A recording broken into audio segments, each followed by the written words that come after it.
இது வேலை செய்யும். உண்மையாவே சொல்றாங்க, எடுத்தோடனே நாளைக்கு ஊசி போட்டு போய் தூக்க மாத்திரை போட்டு போய் தூங்குறாங்க, அந்த மாதிரி தூங்க முடியாது. இது ஒரு நல்ல உடம்புல சார்ந்து வந்துருச்சுன்னா அந்த வியாதி உங்களுக்கு வரவே வராது. அந்த சகோதரி சொன்னாங்க பாருங்க, ஒவ்வொரு அவயங்களும் ஆண்டவன் படைச்சது. கண்ணுக்கு அதனுடைய வேலை, கைக்கு அதனுடைய வேலை, ஒவ்வொரு விரலுக்கும் ஒவ்வொரு வேலை உண்டு. அதுதான் அந்த ஆயுர்வேதிக்க முடியாது வழிபாடுகளே. அதுக்கப்புறம் தான் தம்பி சொல்றாரு, மற்ற வியாதிக்கு அவங்க வச்சுக்கிறாங்க எல்லாருமே. நீங்க இங்கே சிஎம்சி போகிறது வேஸ்ட்டு. நீங்க இந்த தம்பியில் வந்து 2 நாளைக்கு அந்த மருந்து சாப்பிட்டு பாருங்க, 3வது பாட்டு சாப்பிடும்போது உங்களுக்கு குணமாகிடும். அதுதான் ஊருக்கு இந்த ஆயுர்வேதிக்கு வந்து பாராட்டக்கூடிய விஷயம். நீங்களாம் கொடுத்து வச்சவங்க. நாங்கள் எங்கள் சேவூரில் நாங்கள் எதிர்பார்க்குறோம் அந்த மாதிரிலாம் இல்லை. 52 டாக்டர் இருக்காங்க, ஊசி போடுவாங்க, உடனே எங்களை காலி பண்ணுவாங்க.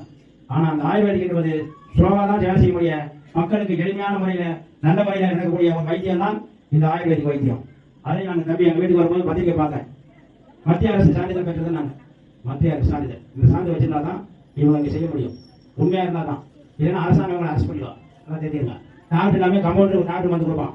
கிராமத்துக்கு நமக்கு ஹோமியோபதி நம்ம பெரிய எம்பிபிஎஸ் டாக்டர் போய் படிக்கிறது ஊசி போடுறத விட இவங்க போய் போடுவோம். 2 ஊசி 5-10 ரூபாய் சேர்த்துக்கிட்டோம்.